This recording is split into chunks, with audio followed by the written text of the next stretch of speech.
Une période de l'histoire de l'Empire Céleste a été marquée par une guerre sanglante. Elle fut surnommée la période des royaumes combattants. C'est le royaume de Qin qui a déclenché cette guerre. Ayant acquis suffisamment de pouvoir, le souverain voulait plus de territoire. La ville de Yuncheng était l'une des priorités du royaume de Qin. Elle abritait en effet des troupes d'importance stratégique. C'est ainsi.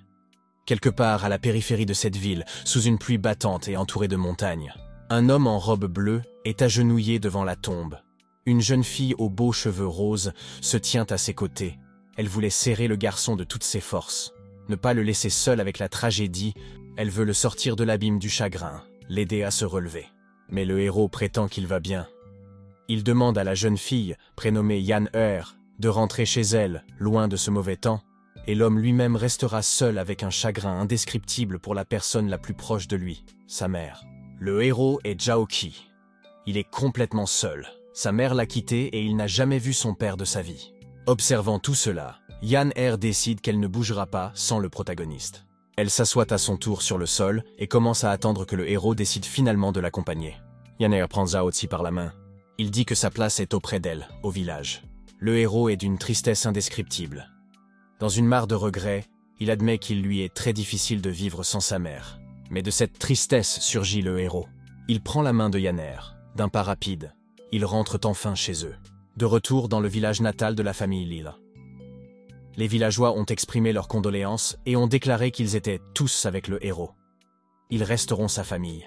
Le héros a assuré qu'il allait bien et que les résidents n'avaient pas à s'inquiéter.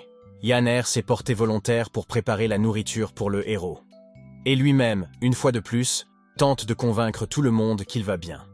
Il est retourné dans sa maison, en ouvrant les portes et en pénétrant à l'intérieur, il se retrouve au lieu de l'intimité. Le héros réfléchira au fait qu'il n'y a plus que Yan Er, et qu'en tant que représentante d'une famille riche, elle ne sera jamais avec un homme ordinaire. Il s'avère qu'il y a 17 ans, Héros est revenu au monde. Il a maintenant atteint l'âge de s'engager dans l'armée. Zhao Qi avait décidé depuis longtemps que dans cette vie, il se battrait pour les siens jusqu'au dernier. C'est alors qu'une chose inattendue se forme devant le héros. Un message du système d'extermination de l'ennemi apparaît. Il indique que la tâche « Rejoindre l'armée » a été activée. Pour l'avoir accomplie, il recevra une récompense pour débutant. Le plus beau, c'est que le héros était au courant de son existence et attendait qu'elle se présente. La raison en est qu'il vient de l'ère moderne. Le système lui-même est un outil qui l'aide à rétablir l'ordre dans le monde. Sans hésiter et avec une joie prononcée, il accepte sa première mission. Il est récompensé par plusieurs compétences de combat, de degrés différents, et par la capacité de poser des fondations de combat. Il reçoit également des trésors en quantité décente, et pour cela il est incroyablement heureux. Au même moment, le système commence le processus de numérisation. Désormais, le joueur acquiert de l'expérience en détruisant des ennemis. Tous les indicateurs physiques sont intégrés au système et il est possible de les améliorer. Zhao Qi sent sa force augmenter et son corps devenir plus léger. Une dernière question du système. Le héros veut-il commencer à améliorer ses techniques et ses compétences? Sans hésiter, il clique sur le bouton « Oui », donnant ainsi son accord. Lorsque le système reçoit une réponse positive, il entame le processus de... Zhao Qi commence à être enveloppé d'une énergie bleue qui pénètre son corps avec une puissance énorme. Le héros dispose maintenant d'une liste de ses caractéristiques. Une fois dans le monde réel, le héros résume ce qui s'est passé et décide que c'est à son tour d'être le meilleur des meilleurs. Il ramasse son chapeau et les affaires qu'il a dans son sac et se prépare à partir. Mais tout cela est vu par Yan Er qui a apporté la nourriture et qui se demande maintenant où va le héros. Pendant que Yan Er sortait la nourriture qu'elle avait apportée, Zhao Qi s'approcha d'elle. Zhao Qi s'est approché d'elle. Il lui fait part de sa décision de s'engager dans l'armée. La jeune fille a tout de suite eu peur. Elle a dit que c'était trop dangereux sur le champ de bataille. En la prenant par les épaules, le héros lui dit qu'il la comprend parfaitement. Mais il ne peut pas rester au village. Il doit partir. Mais une fois de retour, il la prendra pour épouse. Yan Er est tourmenté par la peur de perdre un être cher. Mais Zhao Qi rassure sa bien-aimée en lui disant qu'il ne mourra pas, mais qu'il gagnera le titre, et qu'il aura ainsi l'occasion de la prendre pour épouse légitime. Yan Er en est affecté, et après avoir tué dans sa peur, elle lui demande vraiment s'il veut cela. Et Zhao Qi le confirme. La fille serre fort le garçon dans ses bras et lui dit que son cœur lui appartient. La nuit tombe. La pièce sombre n'est éclairée que par la lumière d'une bougie et le feu de l'amour de deux amants. Ils sont allongés sur le lit, tous les deux. Enfin, Yan Er décide de rester convaincu de la décision de son amant. Zhao Qi confirme et dit que sans le titre qu'il recevra pour son mérite martial, ils ne peuvent pas être ensemble officiellement. Le héros se tourne vers le côté de l'oreiller et en sort un cadeau. Il s'agit en fait d'un pendentif de jade laissé par la mère du héros. Il se compose de 2 pièces qui s'associent pour créer un magnifique motif. Une partie sera celle de Zhao Qi et l'autre celle de Yan'er. Ce sera un cadeau pour sa bien-aimée, ainsi qu'un symbole de leur amour immortel. La bien-aimée promet d'attendre à tout prix son amant. Le lendemain, tout le village se réunit pour voir partir le héros. Grand-père Li décide de poser à nouveau la question. Zhao Qi est-il vraiment prêt à faire une telle chose? Ce à quoi il répond qu'il est un fils de ce pays et qu'il est de son devoir de servir l'armée de son royaume. Dans une explosion de sons, on annonce « Le rassemblement du camp militaire est arrivé ». Le commandant de cet uniforme s'est présenté sous le nom de Wang Da. Son but est de rassembler des recrues pour l'armée. Cette année, le village fournit 10 hommes qui serviront volontairement et fidèlement. Grand-père Li remet la liste des recrues au capitaine. Au même moment, il demande à toutes les personnes figurant sur la liste de sortir. Et voilà les futurs guerriers réunis sur une même ligne. Ils prennent d'abord chacun un verre, ensuite chacun reçoit une épée de la part de la jeune fille. Zhao Qi, à qui Yan'er a remis l'épée, l'embrasse et s'émerveille de son indescriptible beauté. Pour la dernière fois, Yan'er promet d'attendre le héros et s'il périt, elle périra aussi. Il demande à sa bien-aimée de l'attendre. Le commandant les félicite pour leur engagement et leur demande de le suivre dans le camp. Dans ses pensées, le héros se promet de revenir auprès de sa bien-aimée, à n'importe quel prix. Avec cette admission, Zhao obtient une boîte d'inventaire, dont la taille augmentera en fonction de son niveau. Le commandant explique qu'il existe 4 catégories de serviteurs dans l'armée. Les soldats de la capitale, ils doivent maintenir la paix dans la capitale. Les soldats des comtés, ils protègent les régions et les comtés. Les gardes-frontières, ils gardent les frontières du royaume. Enfin, la catégorie d'élite.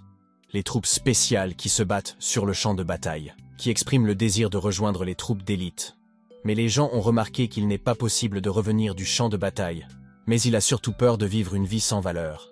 Et son but est d'être meilleur que les autres. L'ordre est donné à toutes les recrues, de marcher vers le mur devant le général en charge. Tout le monde commence à s'aligner selon l'ordre donné. Au fil de la conversation, Zhao Qi affirme que, de toute façon, tout le monde sera réparti dans des groupes différents et que chacun suivra son propre chemin. L'autre personne est d'accord. C'est alors qu'un général est apparu devant eux. Il leur a souhaité la bienvenue et les a félicités de faire partie d'une seule et même armée Qin. Maintenant, ce sont des armes, les ordres du général sont des lois sacrées auxquelles tout le monde doit obéir. Les recrues suivront une formation d'1 mois ici, puis seront répartis dans différents camps. Ils recevront un salaire annuel. Dans le royaume, les militaires sont très bien traités et les lois militaires sont incroyablement bien respectées. C'est ainsi que l'armée a réussi à unifier la quasi-totalité du territoire de l'Empire Céleste. Il y a 20 titres au total. Le premier grade est Gunshi. Il est décerné à 50 Shi. Les nouveaux titres s'accompagnent d'un salaire plus élevé et de la possibilité d'obtenir des terres et des métaux précieux. C'est une excellente occasion d'améliorer sa position dans la société. À la fin de la réunion d'information, il a été annoncé que l'attribution se ferait par tirage au sort. La plupart d'entre eux espérant obtenir un siège dans la capitale, et quand on a demandé à Qi où il voulait aller. Au même moment, le héros se tourne vers le général. Il a exprimé son désir de rejoindre les gardes-frontières et s'est demandé s'il pouvait se rendre sur le champ de bataille. A fait un pas en avant vers les marches. Le général lui a demandé s'il voulait vraiment devenir garde-frontière. Et il est allé voir les recrues. Et s'approchant du héros, Zhao confirme ses propos et dit qu'il est de son devoir de protéger sa patrie. Les personnes derrière lui discutent du fait qu'il veut vraiment être sur le champ de bataille. Le général demande son nom à ce brave homme. Zhao Qi du village de la famille Li, répond courageusement le héros.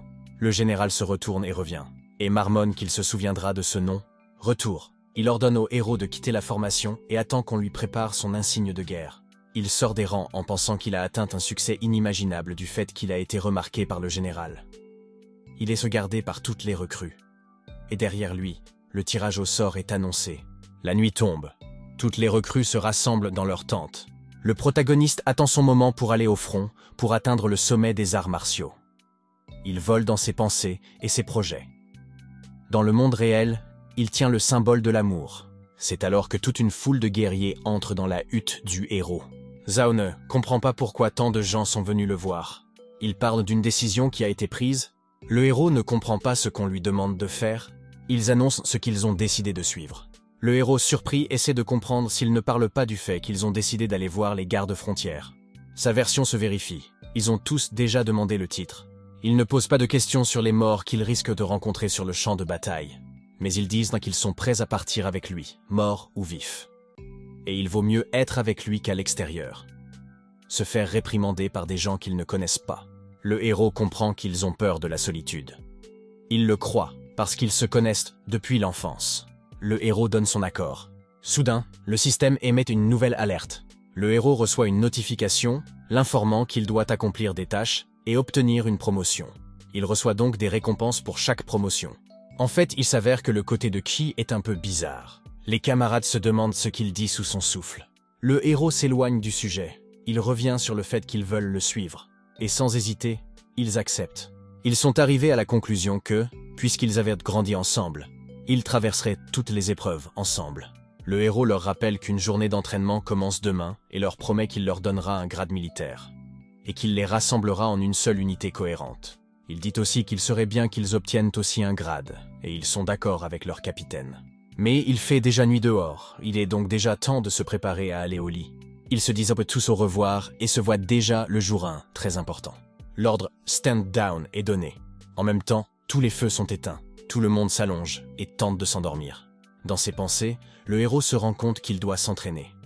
En effet, il est possible d'obtenir de nouveaux niveaux non seulement en détruisant des ennemis, mais aussi en améliorant sa force intérieure. Pour cela, le héros a choisi de méditer.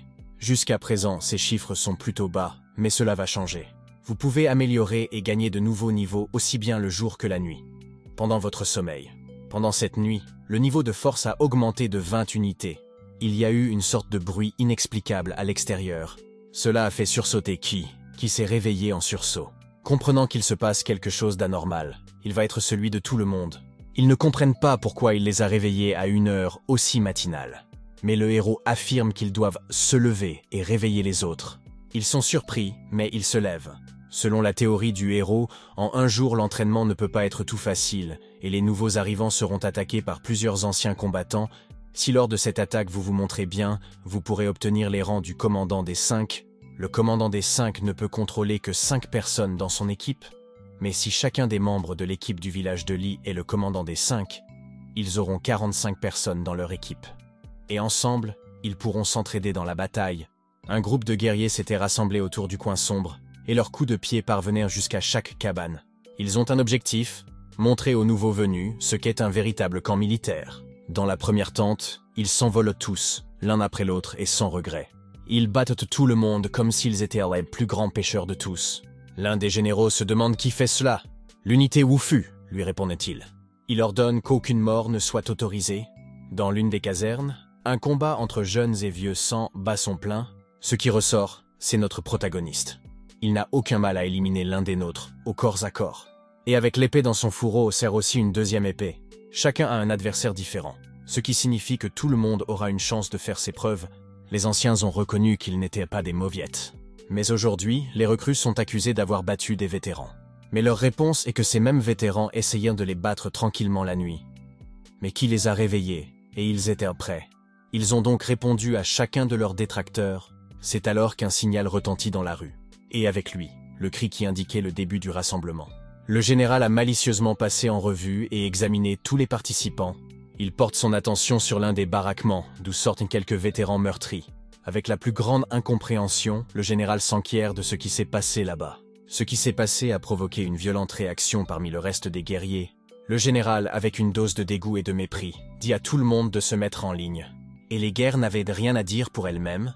La seule question qui préoccupe le général est de savoir qui a fait le coup.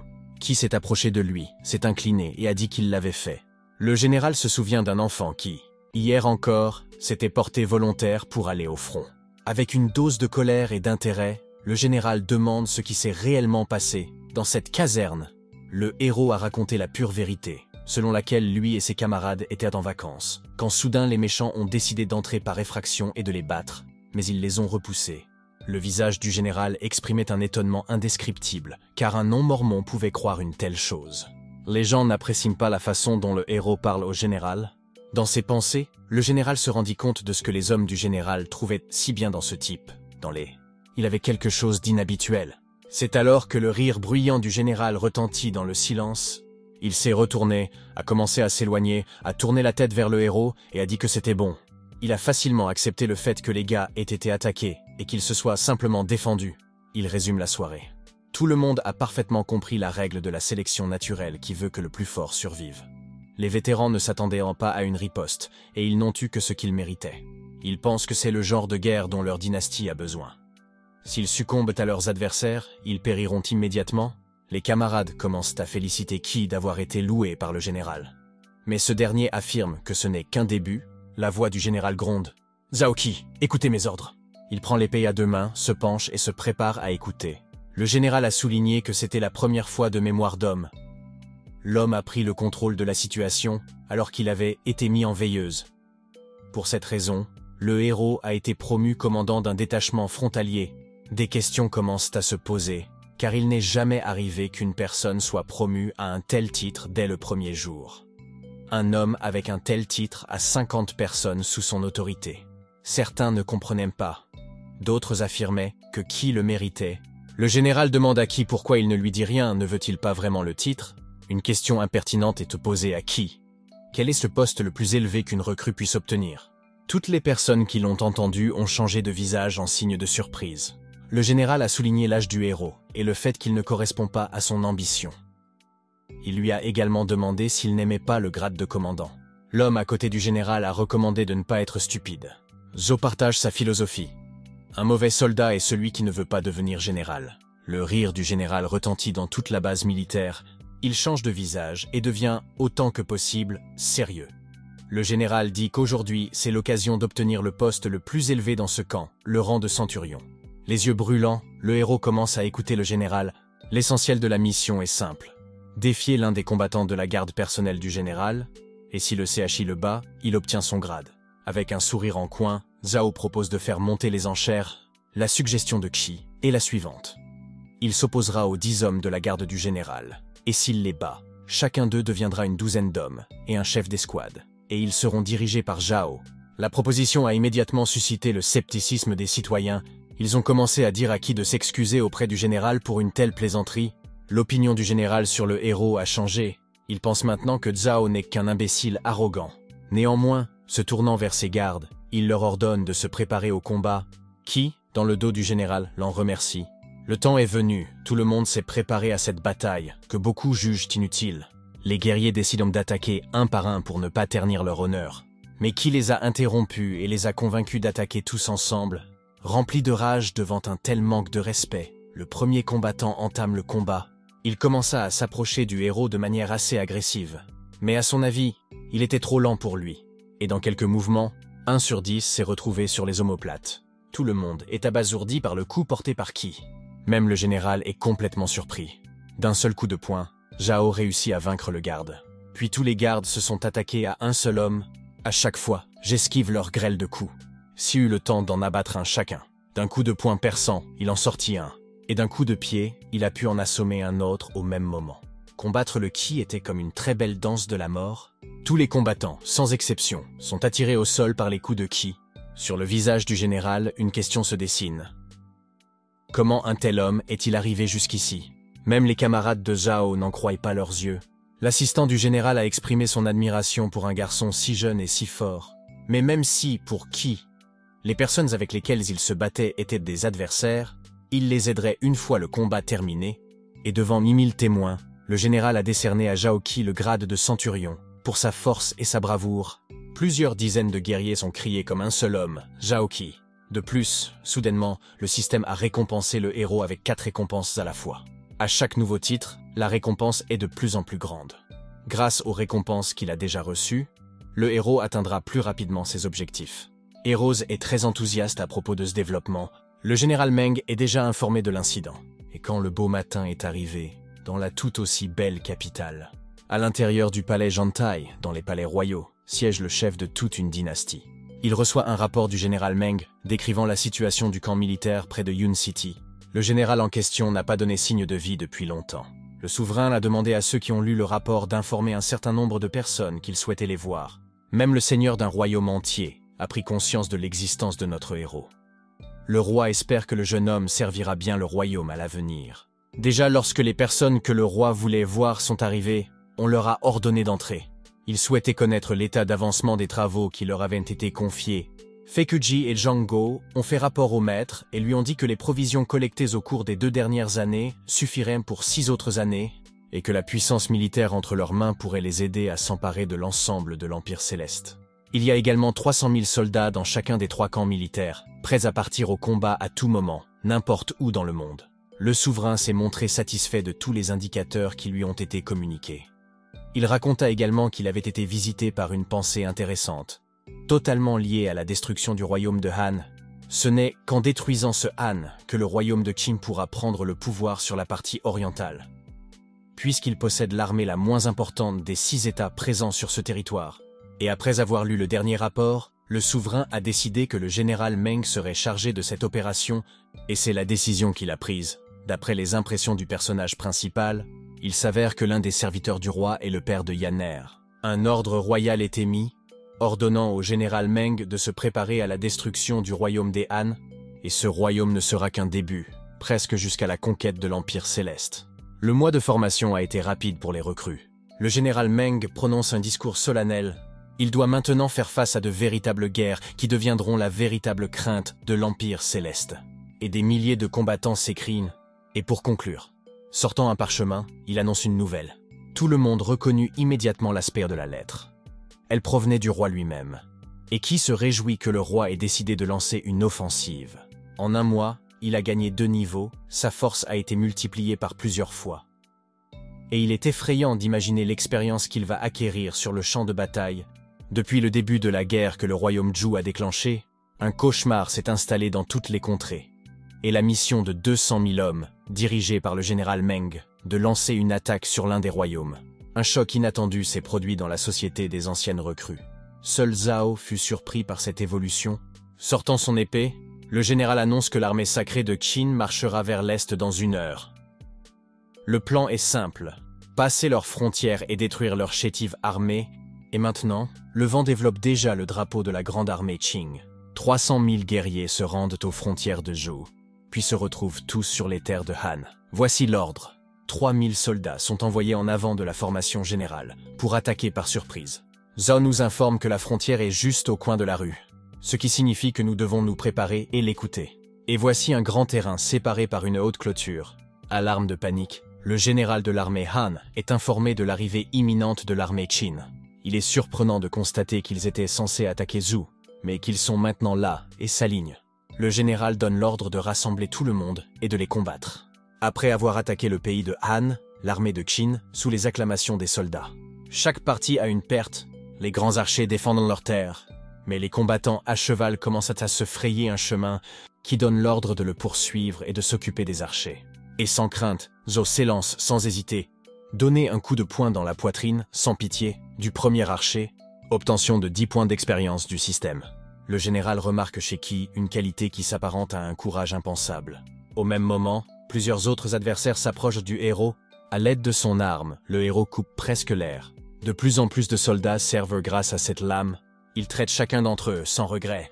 Juste un instant. Les adversaires sont choqués par les compétences et les armes qu'il a reçues pour son rang de centurion. Mais, rassemblés, ils l'attaquent avec courage. Un drapeau blanc et bleu émerge du carnage.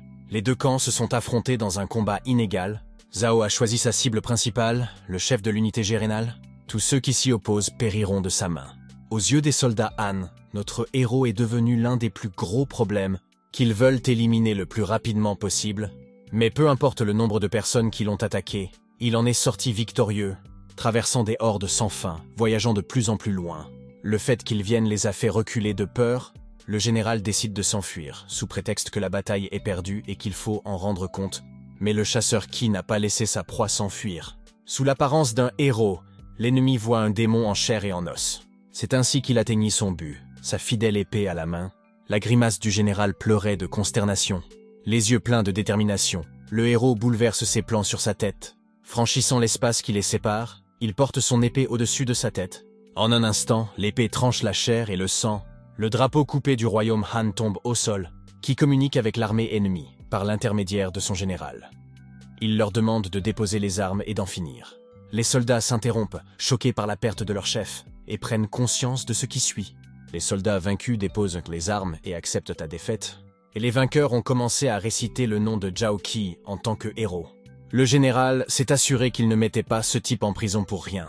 Pour tous les exploits de cette bataille, le héros a reçu, en une seule fois, plusieurs récompenses du système. Et les alliés reconnaissent en lui un homme qui a accompli un exploit militaire. Soudain, le général donne un ordre, d'un air imperturbable, qui a été promu au rang de Thousand Man et aura désormais le contrôle de 3000 recrues sous ses mains héroïques. Avec un rang aussi élevé, vous devez le signaler au général Meng. Les combattants ont commencé à faire l'éloge du nouveau commandant. La joie du héros n'a pas de limite. Il a atteint de tels sommets. C'est maintenant aux guerriers de nettoyer le champ de bataille après le combat. Et Qi réfléchit à l'utilisation de sa nouvelle expérience, cette fois-ci. Et pour lui, il peut se hisser à un autre niveau. Les caractéristiques du héros affichées dans le tableau, multipliées par les anciennes, font apparaître des points de promotion. Il décide d'améliorer sa maîtrise de l'épée. Il est maintenant au niveau 4. Qi a compris la stratégie selon laquelle il faut commencer par améliorer les compétences de base. Puis, les compétences fortes s'amélioreront plus rapidement. Le héros a amélioré ses compétences et est prêt à accomplir de nouveaux exploits. La majeure partie de l'armée de Qin avance jusqu'à la pointe et se tient prête à combattre. Dans une voiture se trouvent deux des personnes les plus importantes de l'armée. Le général en chef est l'un d'eux. Il doute que la force d'assaut envoyée puisse faire face à l'armée à la frontière. Comme ici, à cheval, de toutes ses forces, l'extrémité porte dans ses mains un rapport sur l'issue de la bataille. Il est surprenant que le problème ait été résolu si rapidement.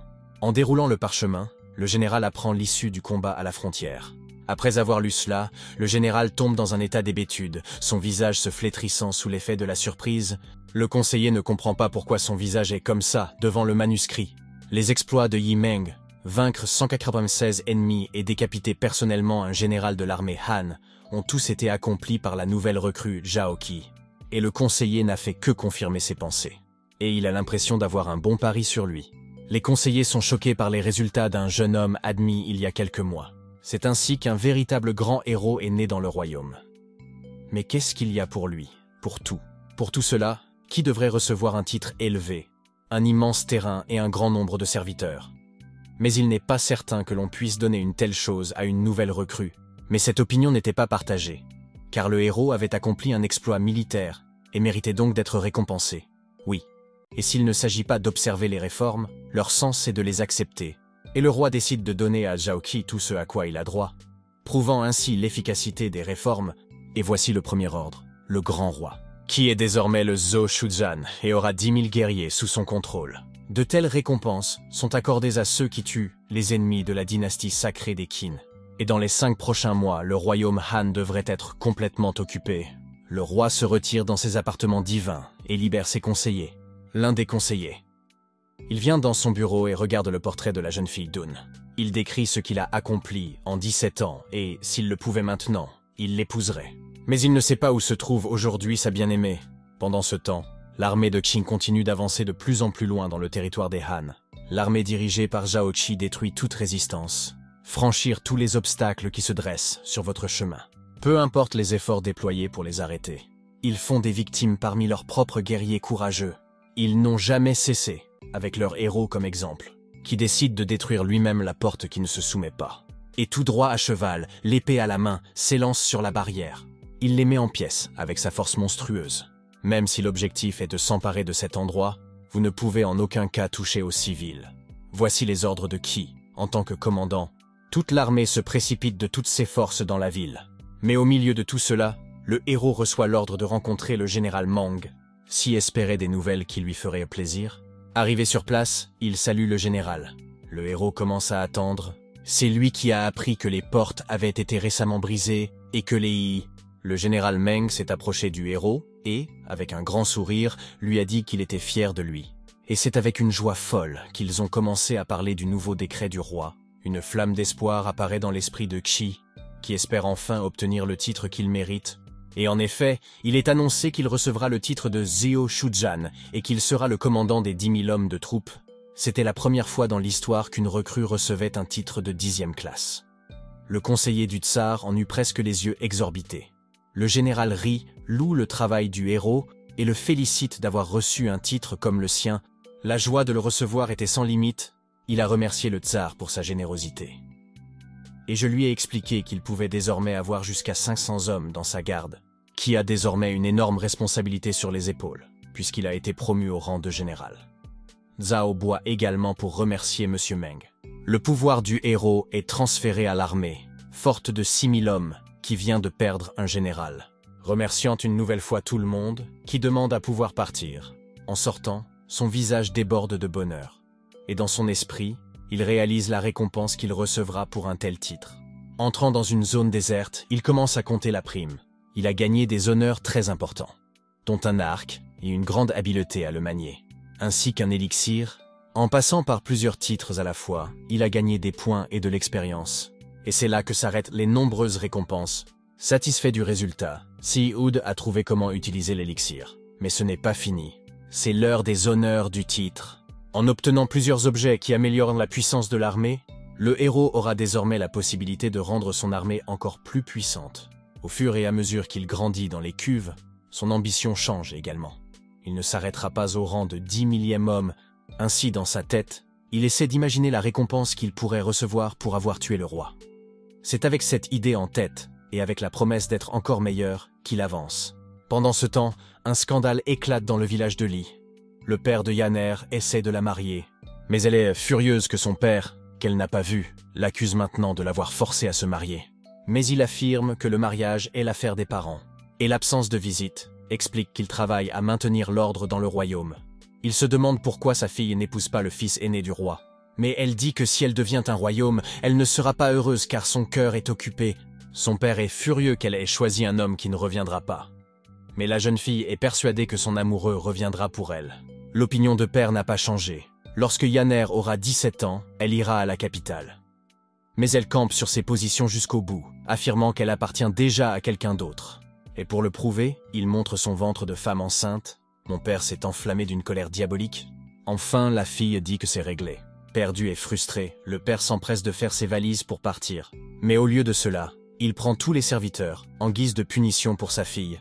En larmes, Yanner demande à Zhao de revenir rapidement. Pendant ce temps, le héros apprend de nouvelles techniques de combat et s'améliore en termes de méditation. Il ne peut plus améliorer ses caractéristiques, et le seul moyen d'améliorer ses caractéristiques est de tuer le roi. Au même moment, sa foule de subordonnés vient à lui, sur son ordre. Elle vivait avec lui dans le même village. Elles se connaissent depuis l'enfance, et il leur fait confiance plus qu'à n'importe qui d'autre. Il offre à chacun d'eux une place dans sa garde personnelle. Après leur avoir fait part de leur nouveau rang, tous ont répondu strictement par l'affirmative. D'autant plus que le héros était apprécié pour ses exploits, puis il a été décidé de se rendre dans un camp de recrues, pour recruter une armée. Dans l'un des camps, tous les combattants se sont rassemblés pour rencontrer le général Zhao Qi, qui venait d'arriver. Il est accueilli par les généraux Zhang Han et Tu Sui. Dans son esprit, le héros pensait qu'il ne pourrait jamais croire que de tels héros seraient sous son commandement. Ce sont eux qui informent tous les soldats, qui commencent à saluer les soldats. Il se dit follement honoré de commander de tels combattants. Sang indique que les soldats ont accueilli le nouveau général avec des cris enthousiastes, et Meng note que Zhao Qi n'est pas très loin d'eux. En terminant son discours, le héros précise qu'il n'y aura pas de changement de mode, et qu'il faudra s'entraîner car la prise de pouvoir de Han n'est pas encore achevée. Et tous d'une seule voix ont dit, en acceptant les nouvelles instructions, qui demandent qu'on l'emmène auprès des blessés. Dans les casernes, les hommes souffrent de douleurs physiques et mentales inimaginables. L'un des guerriers qui a perdu son bras, terrifié à l'idée d'être à 2 doigts de la mort, veut quand même voir sa femme. En effet, le site de la dernière bataille a subi des blessures, et il est pratiquement impossible de guérir tout le monde. L'un des problèmes est le manque de fonds. C'est ce que l'un des médecins tente de faire comprendre au dégénéré gang, mais ce dernier lui répond qu'ils ont désormais un nouveau commandant en chef, en désignant qui. Le vieil homme est choqué par l'âge du nouveau général. Le héros prend un arrêté pour trouver tout ce qui est nécessaire à la caserne médicale. La situation des blessés s'aggrave. L'un des guerriers a une flèche en plein dans la poitrine et il faut la lui retirer avant qu'elle ne s'infecte. Le médecin demande de l'alcool pour donner une petite dose d'alcool à un soldat blessé, qui appelle le médecin et s'enquiert de la fonction de l'alcool. Ce à quoi le médecin a répondu que cela aide, au moins un peu, à réduire la douleur des soldats. Comme maintenant, par exemple, lorsqu'il faut couper de la chair. Hiro demande si le docteur connaît une autre utilisation de l'alcool. Le visage surpris du médecin parle de lui-même. Ichi a fait savoir qu'il était possible de verser de l'alcool sur une plaie pour la décontaminer du tétanos. Le médecin n'y croit pas et m'assure que le tétanos est une punition de Dieu envoyée du ciel. Tous les autres disent également qu'ils n'ont pas entendu parler de cette option de traitement. Le docteur n'est certainement pas un expert en matière de combat, mais il sait parfaitement qu'il est responsable de vies humaines. Le héros ne sait pas comment se sortir de cette situation. À son époque, on le savait déjà depuis longtemps, mais pas maintenant. C'est l'heure de la chirurgie. Le médecin prend un couteau et commence à couper. Mais le héros parvient à tout arrêter, et la question de savoir combien de personnes ont survécu grâce à cette méthode se pose. Le pourcentage de survie d'une personne est approximativement de 30, et si le sang afflue et ne s'arrête pas, le pourcentage tombe à 10. Qui propose sa méthode et dit qu'elle ira jusqu'à 60. Mais le médecin jusqu'au dernier pense qu'il ne s'agit que de fiction et d'absurdité. L'un des combattants blessés lègue au général. Le héros s'approche de lui et lui prend le bras. Il exprime un immense respect au général pour sa façon de se battre. Il reconnaît que sans qui, d'autres seraient morts. 2 autres hommes se sont manifestés et ont confirmé les paroles d'un frère d'armes. Et ils croient que le général veut bien faire. Et sont invités à utiliser la méthode suggérée par le GN. Et de plus en plus de gens sont d'accord. Le héros souriant promet qu'il ne laissera jamais tomber aucun d'entre eux. Le médecin commence à se dire que si la méthode du héros fonctionne, il aidera un grand nombre de soldats. Il donne donc son feu vert, qui, satisfait, indique le plan d'action pour retirer la flèche avec un couteau chaud, puis lubrifier le même nez avec de l'alcool et ne pas oublier la plaie. Et enfin, couper la plaie avec un chiffon. Le médecin va chercher tout ce dont il a besoin et se demande s'il a besoin d'autre chose. Et le héros donne un remède contre les coups de couteau. Le docteur, surpris que le général l'ait fabriqué lui-même, le prend. Si est prêt à aider à tout moment en cas de problème. Le capitaine s'intéresse à Deinafdi, aidera les gens. Le héros est prêt à tout pour que son peuple ne meure pas dans l'agonie et qu'il ait un espoir de vie. Avec tout ce dont vous avez besoin sur le plateau, le général demande au médecin de faire ce qu'il dit. Il nettoie d'abord le couteau en y versant de l'alcool. Il verse ensuite généreusement le même alcool sur la plaie. L'alcool tue les infections, mais la douleur est assez forte. Commencez à couper la chair et tenir soigneusement la flèche. Il la retire, mais elle endommage une artère et déclenche un écoulement de sang abondant, qui rappelle au médecin le médicament qu'il lui a donné. Le médecin le verse sur une plaie fraîche. Un sourire de surprise se dessine sur son visage à la vue de ce qu'il voit. Pendant quelques secondes, la blessure s'est complètement arrêtée, comme si elle n'avait jamais existé. Et un Zhao heureux du succès de l'opération. Le docteur admet qu'il a beaucoup appris du général aujourd'hui. Et maintenant, c'est la seule façon de traiter les combattants blessés. Le vieux médecin est très intéressé par les fondements de toutes ces méthodes. Qui nous dit que le tétanos est une maladie courante qui pénètre dans l'organisme par la rouille. L'un des principaux aspects d'une caserne médicale est la stérilité. Le médecin ne comprend pas d'où vient cette connaissance et pourquoi il ne la connaît pas. Le héros lui demande de ne pas s'inquiéter, car cette méthode n'est enregistrée nulle part. Il demande également au général Tu de prendre rendez-vous avec le général Meng. Et au même moment, le général lui-même veut venir à la caserne et dit qu'il n'est pas nécessaire d'accomplir quoi que ce soit.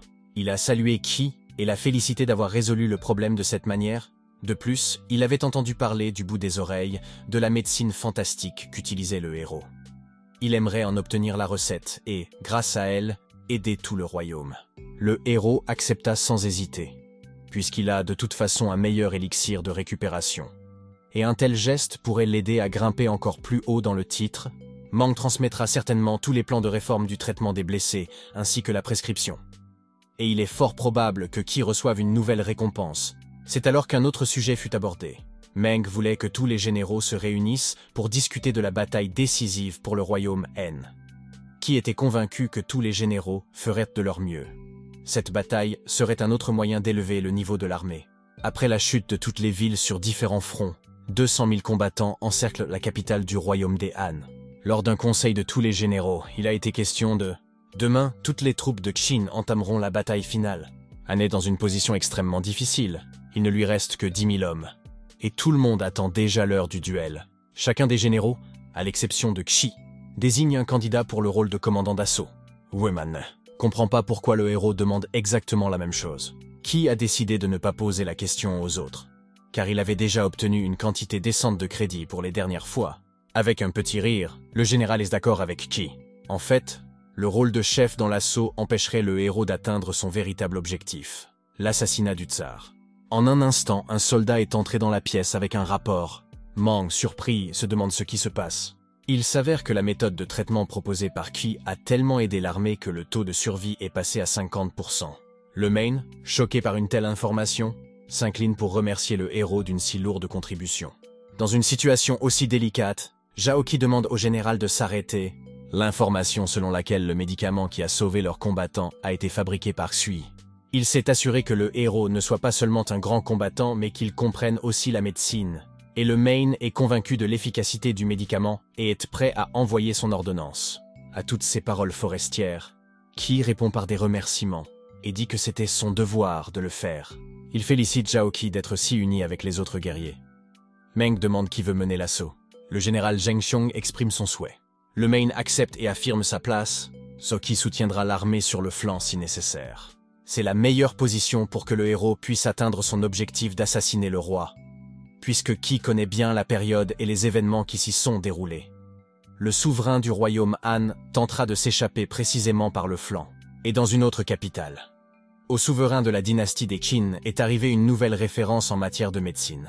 Les conseillers sont perplexes et se demandent si le roi sait qu'il s'agit là d'une question de sécurité. Il m'a dit que c'était un médicament pour les coups de couteau de Zhao-Qi. Mais ils sont sceptiques face à de tels propos.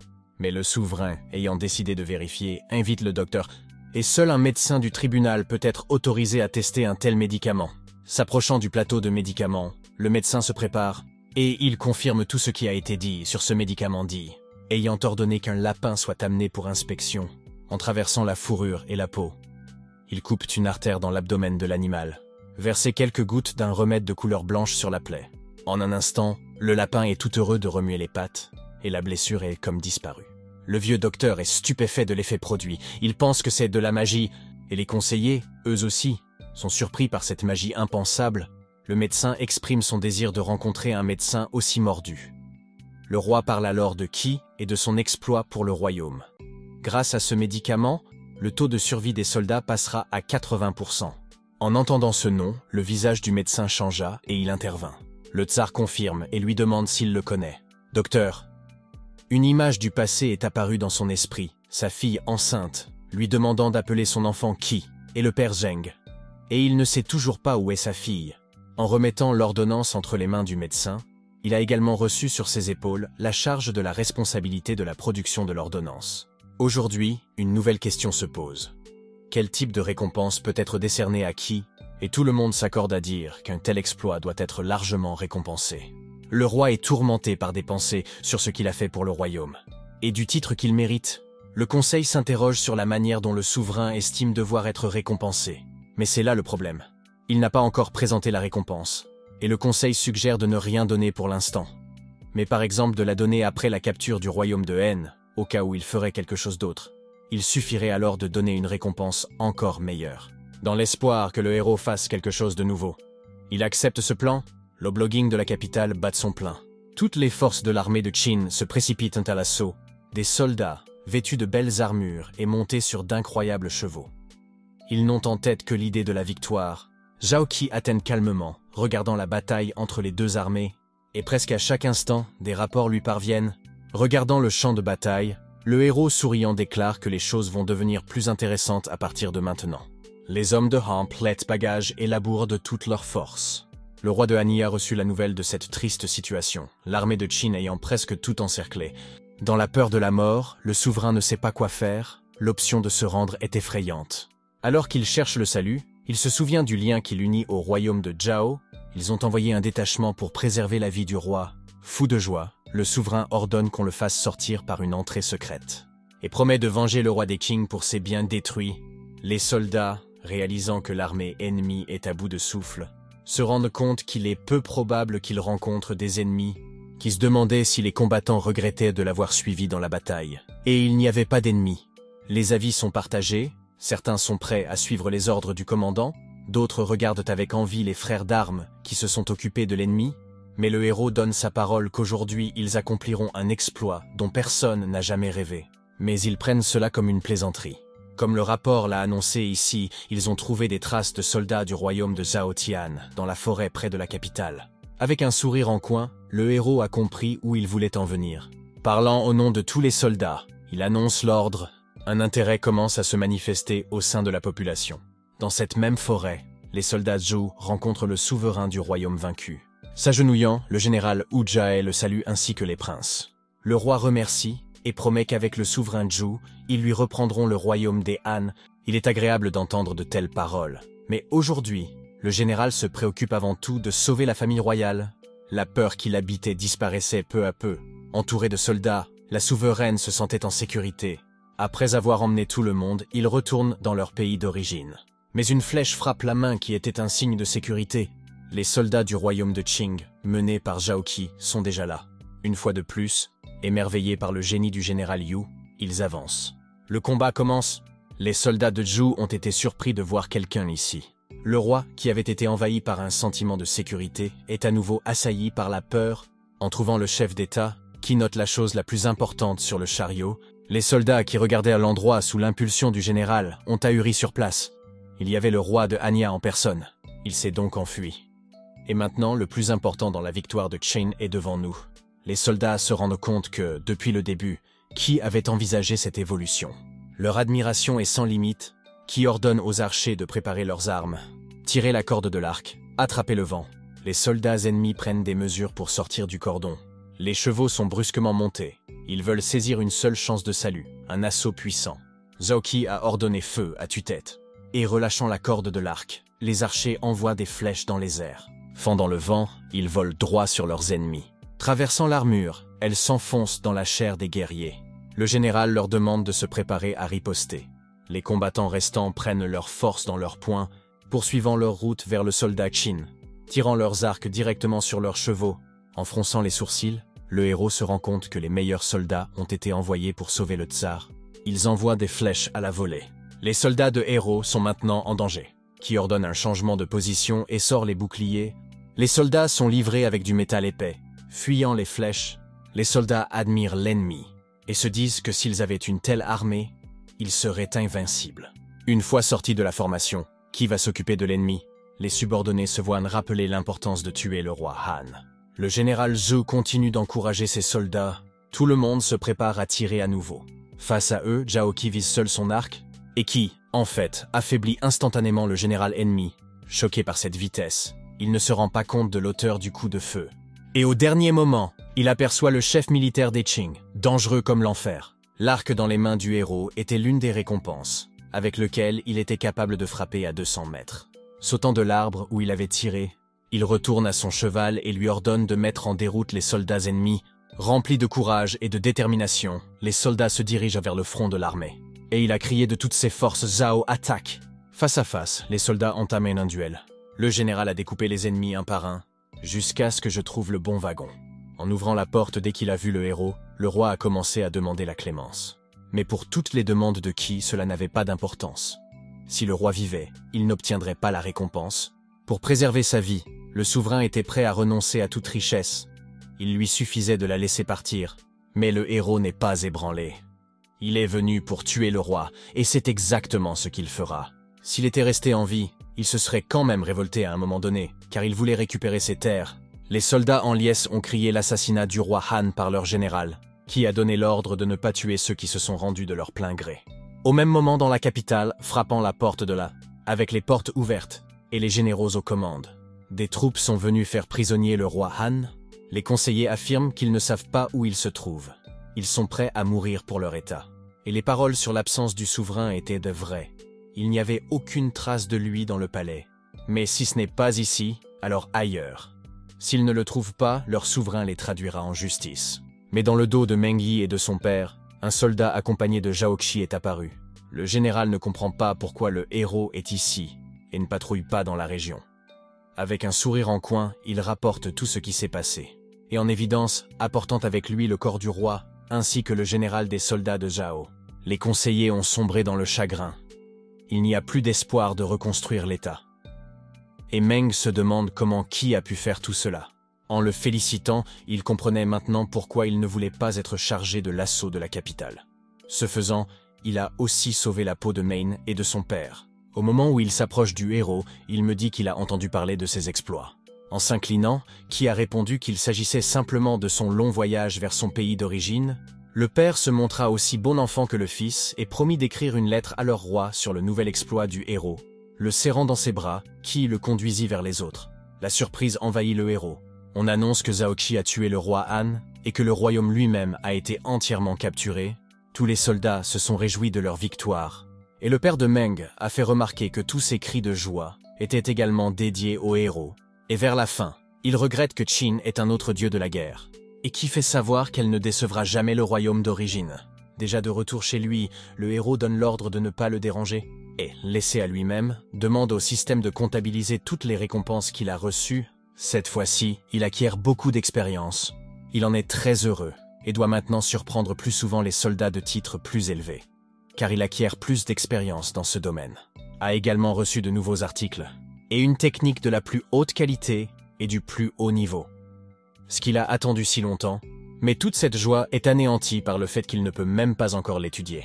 Pourra-t-il étudier des techniques de ce rang après une nouvelle percée? Mais pour l'instant, il ne lui reste peut-être qu'à s'aguerrir. Il a commencé à améliorer ses statistiques et, après tout, il a atteint le niveau 7. Avec un tel pouvoir, il pourrait vaincre n'importe quel général. En sortant du système, il était satisfait de toutes les récompenses. Il ne lui restait plus qu'à obtenir quelque chose du roi. Il pense alors à sa bien-aimée, qu'il a quittée pour prendre le pouvoir et se marier. Il est maintenant sur pied, bien qu'il n'ait pas encore mis le pied sur la voie des arts martiaux. Et maintenant, tout ce à quoi je pense, c'est à l'état de sa bien-aimée, cela fait 6 mois. Et de façon inattendue, le héros se retrouve dans son village natal, rempli de soleil. Ce n'est qu'un rêve, mais le héros espère y être. Pour être enfin avec ma bien-aimée Yanner, pour lui dire à quel point elle lui manquait. Et elle parlera du bébé. On se serre dans les bras et on se promet de ne plus jamais se séparer. Et à chaque fois, il souhaite que le rêve ne s'arrête pas. Un vent fort apparaîtra près d'eux. Elle a été causée par l'arrivée de l'armée. Et ils partagent le même objectif, détruire le royaume de Qin. Une obscurité incompréhensible commence à envahir le dos du héros, qui essaie de courir vers son amant, mais il s'est retrouvé mêlé à l'obscurité. Se réveiller de ce cauchemar qui nous a donné des sueurs froides. La crainte que tôt ou tard, le royaume de Qin soit rasé apparaît maintenant dans son esprit, et le pouvoir ou la position dans la société ne l'aideront en rien. Pendant ce temps, dans les chambres royales, on apprend la défaite totale du royaume Han. Le souverain se réjouit de cette nouvelle et se rend compte une fois de plus que Zhao Qi est l'une des personnes les plus importantes de l'armée. Le tsar souligne que, pour la première fois en 700 ans, son État a pu modifier sa législation. Et frappant de sa main un morceau de la carte, il déclare que la prochaine cible est l'État de Zhao. Et Zhao Qi sera récompensé au maximum. Et le conseiller déjà connu, le père à temps partiel Yanner, a réfléchi un instant, qui contrôlera désormais une armée de 100 000 hommes, deviendra le général de la police militaire du royaume des Han, un nouveau titre de 12e catégorie et un territoire d'une superficie considérable, même si le héros a déjà reçu plusieurs fois les plus hautes distinctions. Mais à chaque fois, les gens sont d'accord avec ses décisions. Et cette fois-ci, même réaction, donc tout est validé. Il laisse partir l'ensemble du conseil, à l'exception de Lissi. Le souverain se demande s'il n'est pas en désaccord avec une telle récompense. Mais il s'y refuse et souhaite faire part de quelques réflexions.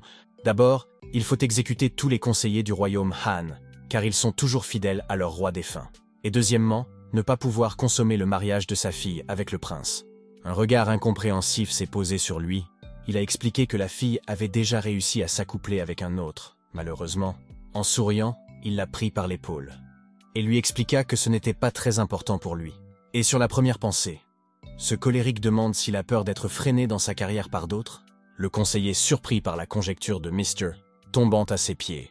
Le roi vous demande de garder vos pensées pour vous. Lui aussi, à genoux, reconnaît sa culpabilité. Et dans son esprit, il se rend compte qu'il a brisé un tabou, et sur un champ de bataille déjà terminé, qui reçoit une nouvelle récompense du souverain lui-même, des mains d'un conseiller. Père et Meng félicitent le héros pour ce titre.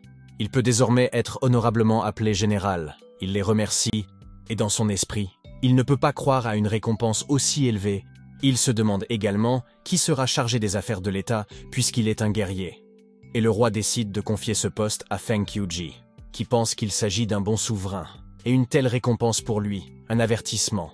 Mais ce même pouvoir se limite lui-même, et le seul moyen de se libérer est de contrôler ce pouvoir. Lorsqu'il quitte la tente, on lui dit qu'il est libre de partir. Et demain matin, Man et son père seront partis. En pénétrant dans son espace personnel, il est abordé par 2 soldats. Ils le félicitent d'avoir reçu de nouvelles nouvelles, et partagent l'espoir qu'il possédera désormais 50 000 soldats. Mais le héros raconte la vraie récompense, qu'ils admirent. Ils s'agenouillent et le félicitent. Il leur dit qu'il a maintenant besoin de 2 généraux de 50 000 hommes. Et ils devraient être des personnes loyales envers lui au maximum. Ils se regardent, les uns les autres, les visages heureux. Ils ont déclaré ensemble qu'ils étaient trop prêts à accompagner le général jusqu'à leur dernier souffle, ce à quoi Ki satisfait se lève. Ils prêtent serment parce qu'ils croient en leur honnêteté et leur loyauté. Le système a ajouté une nouvelle possibilité d'embaucher des subordonnés et par conséquent, un système de fidélisation. Le héros a été surpris de constater qu'une telle fonction existait dans le système, et les généraux avaient peur de dire non, en regardant son visage surpris. Mais Ki dit qu'il est parfaitement satisfait de leur loyauté et qu'ils vont maintenant devenir généraux. 50 000 et leur dit de partir, mais d'appeler Li Qingwu auprès de lui, sortir de la tente. L'un frappe l'autre. Il s'est avéré qu'il s'agissait d'un test visant à déterminer s'il s'agissait d'un rêve ou de la réalité.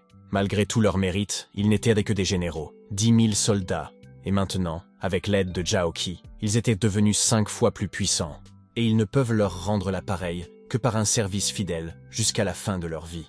Dans sa tente, le héros commence à démonter le nouveau système. Il pourra y reconnaître le niveau de loyauté, contrôler la liste, et le cas échéant, en retirer quelqu'un. Les plus fidèles, curieusement, sont ceux qui ont grandi avec lui dans le même village. Si la garde personnelle a une loyauté de 50, c'est déjà bien. Si l'ordre est fatigué, il se retrouve avec le système. Mais l'idée qu'il doit maintenant rassembler le plus grand nombre possible de personnes du bas de l'échelle pour gagner du pouvoir, puis vient Li Qingwu qui l'avait appelé. Il décerne des prix et attend, avec crainte. Le comportement étrange de Tu Sui et de Zhang Han l'avait rendu méfiant.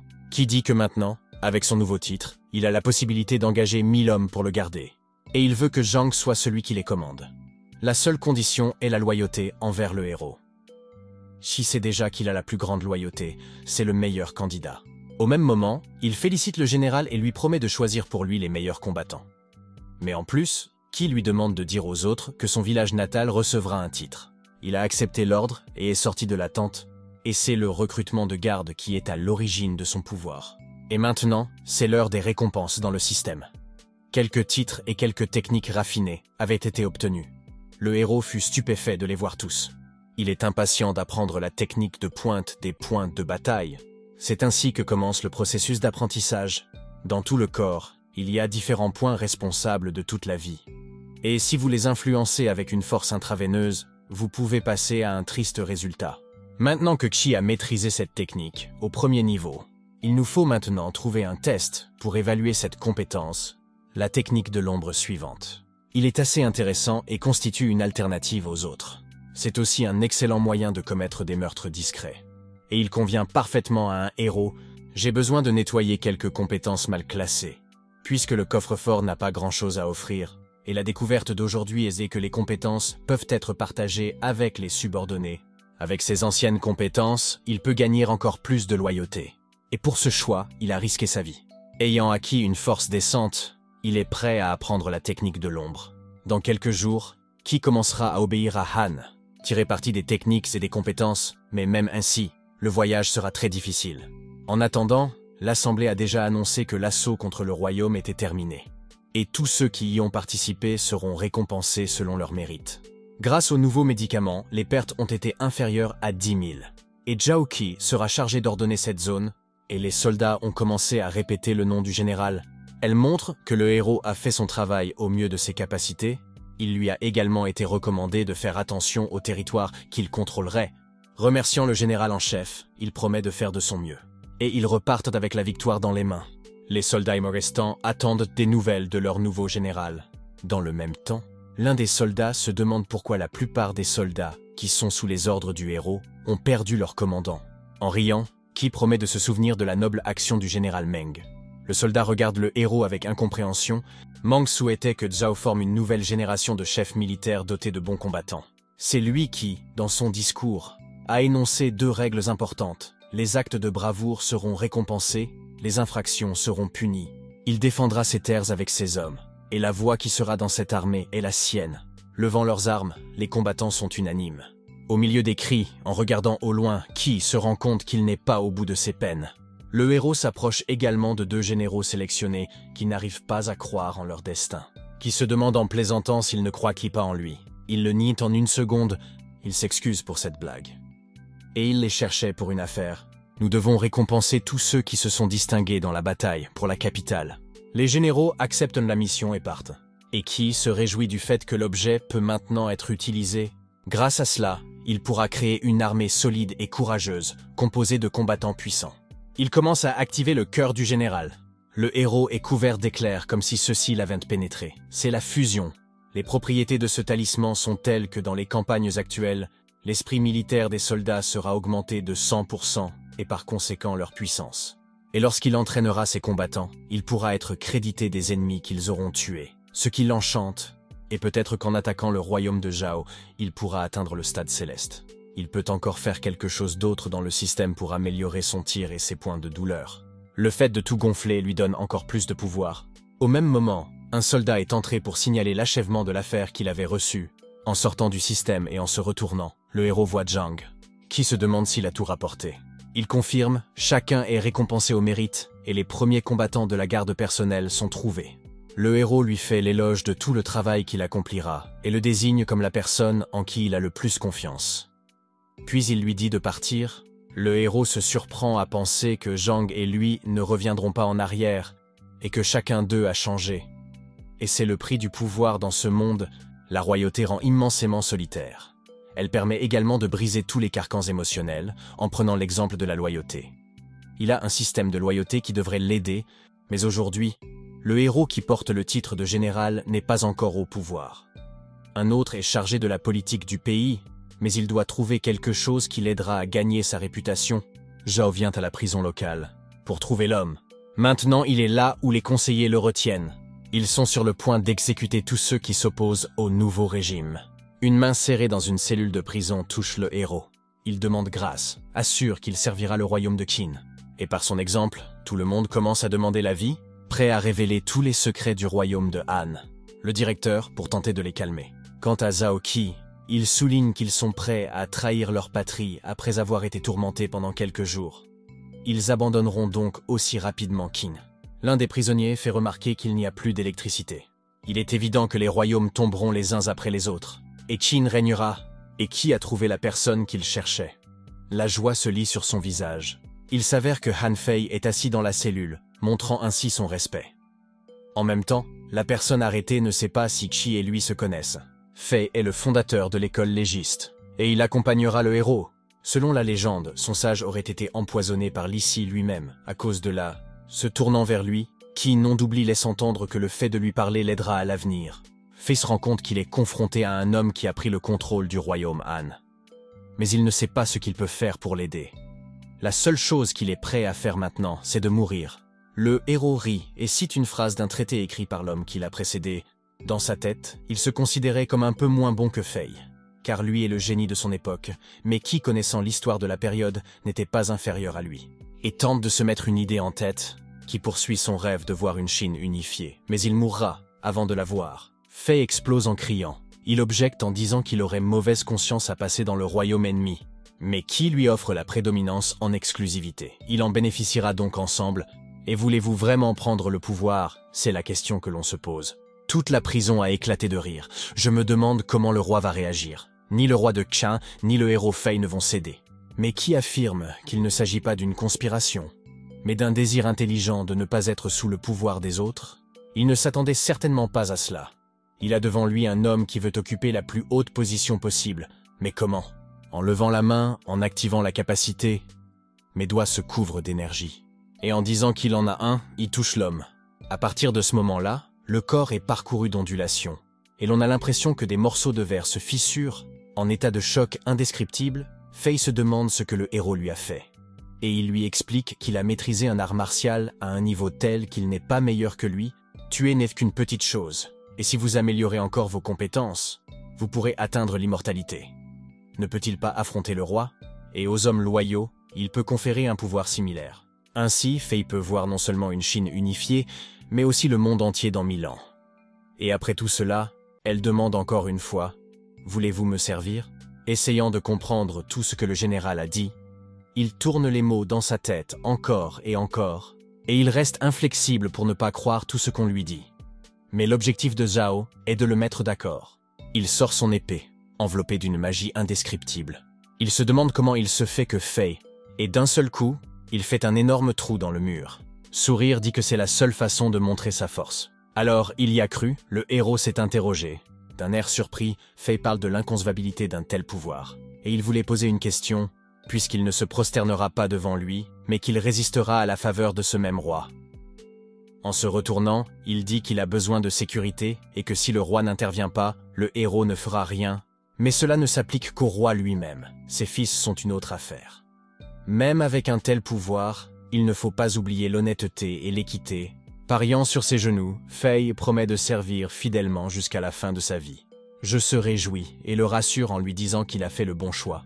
En sortant du bâtiment de la prison, il fait le point et se rend compte qu'il a dépensé beaucoup d'efforts, mais pas en vain. Il décide également de tester la loyauté d'un nouveau subordonné, et il s'avère que l'indice est de 75. Un tel résultat vaut son pesant d'or. À son retour, le héros est informé qu'un certain homme l'attend à l'extérieur de la porte. On ne sait pas ce qu'il veut, mais il a un laissez-passer et souhaite voir Jen. Dans ma tête, je devine qui est cet homme. Peut-être celui qui contrôlera la politique de ces terres, ça ne me dit rien qui vaille. Qui décide de se pencher sur la question ?